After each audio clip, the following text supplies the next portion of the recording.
Trí, dó, híon, náid, beo. Díomh siobríon ag léamh na nuachta as Meiriceá neamh an 15 mí ar a fór 2015.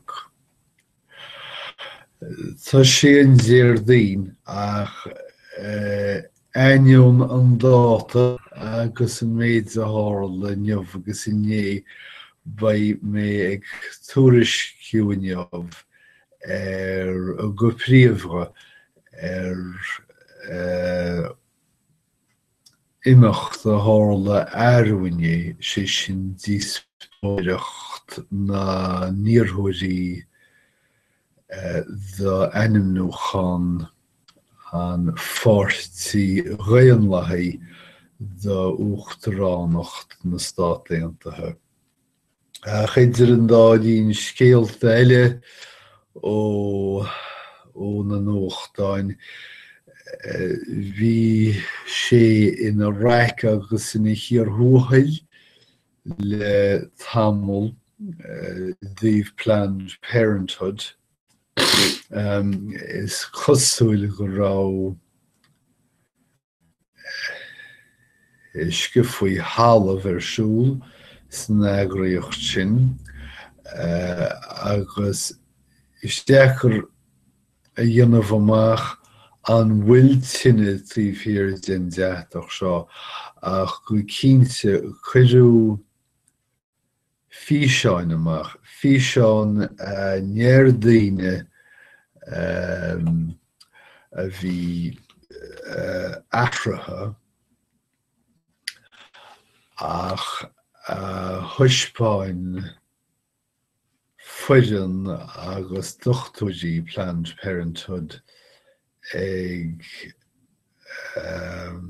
offráil fíochán féatais airgid. Mar a deireadh tá chuid mhadaoine a thacaíonn le Planned Parenthood ag rá nach bhfuil sna líomhaintí seo agus sna scánáin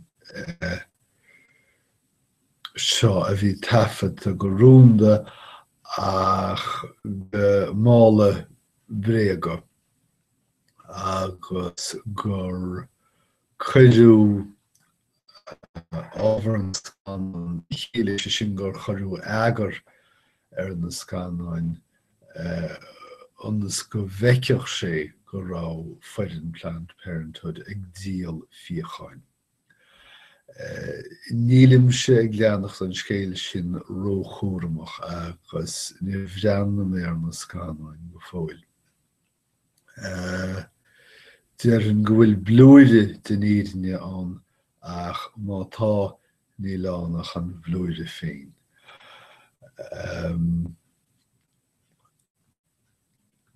Tá sé in hiarthúthail san Afghanistan. Gamaleiscil chaithim mé mar róhéideann seo. Is céard a dhéanann léitheoirí nuachta agus iad ag léamh nuacht beo. Nuair a tharlaíonn sin, níl sagam.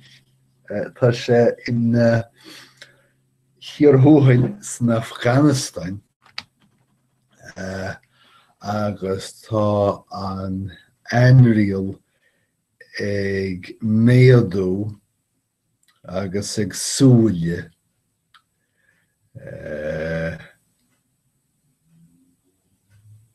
de réir mar héan feachtas ISIS chun cín. Nus bhíothas a caint faoin Taliban ach is cosúil go bhfuil ISIS ag déanach an dul chun cín sa tíir sin freisin. Tá sin na chugad dearg sa Phalistín áite bhfuil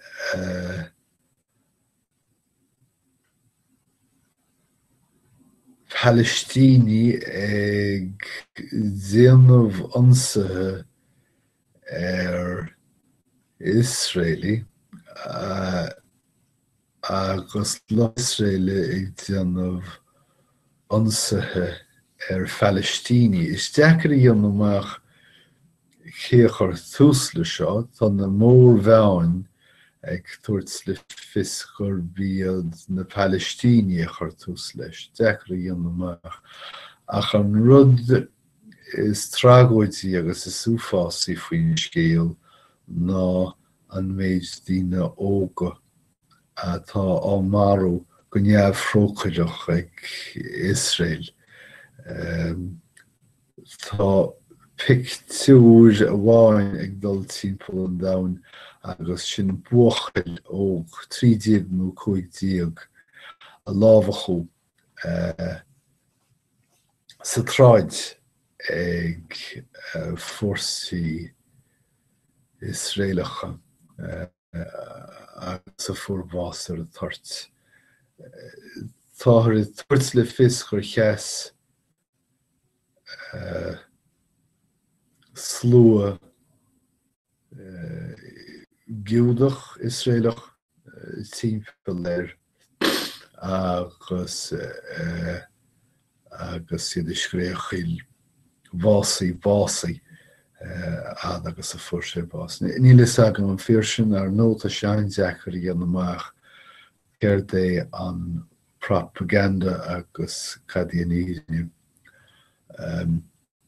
Ach a raigid í an mór scéal, well, mór scéal in Meiriceá ar nó brathann sé ar an sir na bhfuilsiú ina bhfuiltú agus seo é an Díospóireacht hála idir Hillary Clinton agus Bernie Sanders.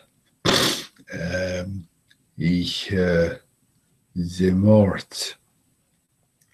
Híl mise go raibh ríú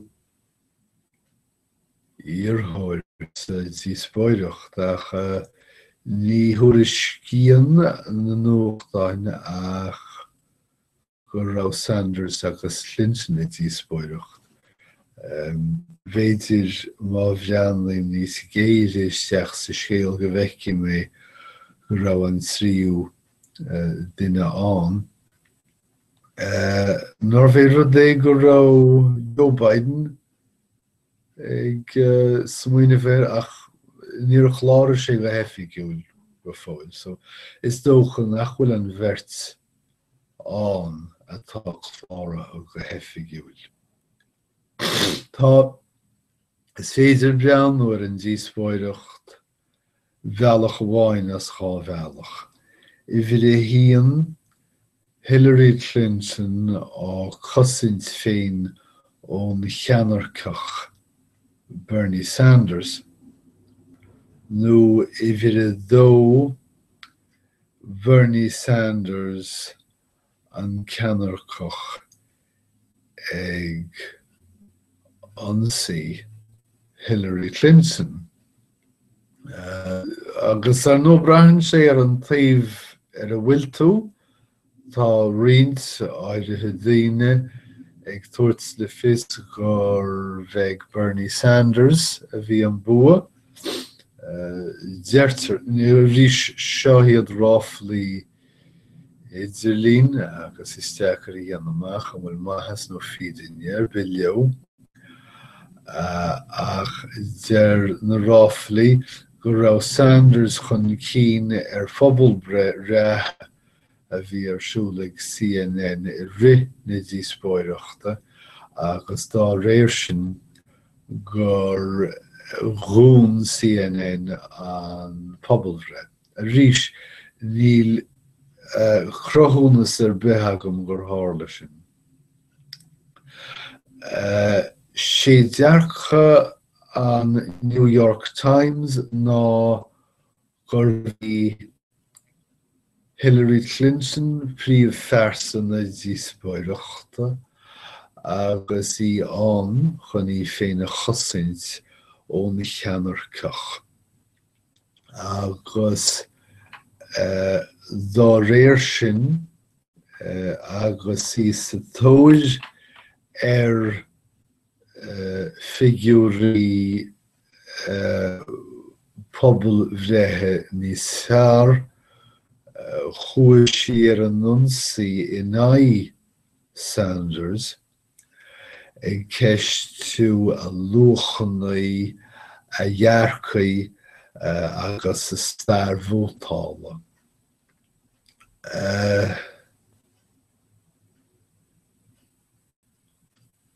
Bhí sé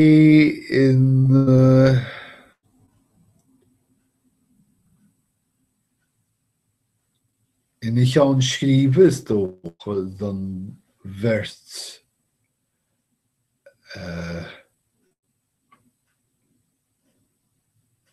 iarthóir, mar bhí rud le buachan agus le chalúin sa go mirt, agus tá cáil na dealabhra ar an mirt freisin. Cibé, tharla sra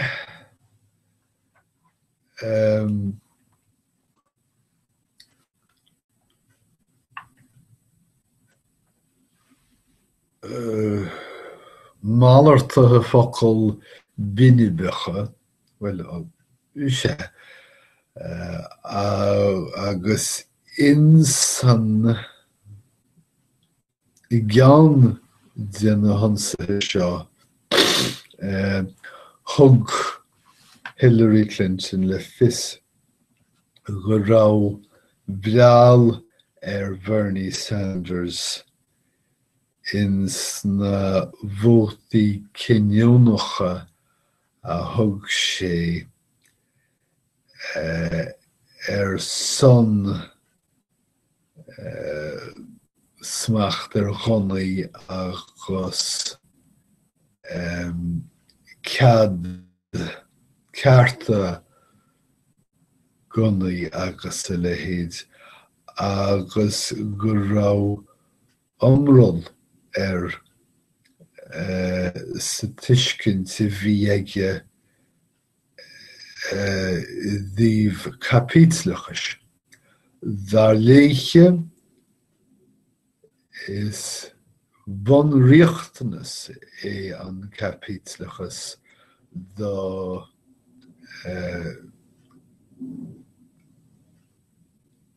ananas Meiriceá. Chofis nach bhfuil an ceartla. Bhí sí fonóid amachchas amach don Uasail Sanders in san meas thuispáinneann sé de chóras sláinte na Danmhairge agus ní féidir a rá ach go raibh sí gcontach amachchas amach ina measúnú ar an Loic ag tuairt le fios nach raibh sé réitethe dul an nglaic le réalachas a bheith geannas ar chuacht. Ní muide an Danmhairg a dtíir sí. Is muide stáit aontaithe Meiriceá. Tháinig sí trasna ar an mánúirchan é seo rá agus ar nó chuir sí gaiitsíocht na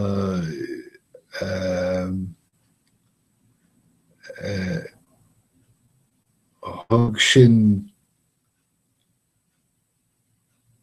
tharraing sin íomhá an cheanarchaí ar sé féin agus bhí feagra anláid ionlacht éisteachta a phléasc le háthas nuair a dúirt sí seo. Chupla nóiméad dar gcín thug sí amas ar an leochaileacht is mó atá ag Sanders. go háirithe le locht na hetsa cléas a fórtaí sin ag á cheistú go dtíreach céim fá gur bhótáil sé son bhile a chúdaí na déantóidí gunaí agus na mangarí drogaí ó changan dlitsanis. Mar is still de chách bhfuil churmacha cuair an scéalan seo Meiriceá ní féidir an dlí a chur dhéantóidí gunaí ná bhangarí drogaí I le dlitsanis. Rud atá iontach amachas amach. Is féidir an dlí a chur dhéantóirí cáir, féidir an dlí a chur dhéantóirí ríomhre ó híomh dlitsaniste ach níl cead agat an dlí céanna a chur dhéantóirí gunaí. Ná na ghialtóirí. Rud a chuir an úfás agus scéal rint an seo. Chosan an túsal Sanders féin go leabh náríre ag rá go raibh an bille mór agus chasta agus dúsáid Van Clinton an deis sin chun go raibh siise sa seanad ag an nám agus daríche nach raibh sé chasta néachar. Dá ríre dar leiche bhí sé siimplí. An raibh Sanders díon go leor gunaí tar éis déim líonna a chaitheamh sa seanad a cheiste an bhánóir. Sílim gur cheist neamhéráid sé sin mar chuir sin cheist Clinton agus ní Sanders. Ní raibh éachar nó an freigra thug sí. Bheabhra sí dúin go bhfuil na Stáit Aontaithe ag chaitheamh nócha duine slá margheall foraigh gan gunaí agus go raibh sé an nám seasa sús den NRA.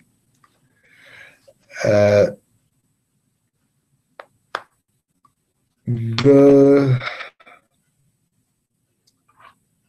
thuispeántas láidir é seo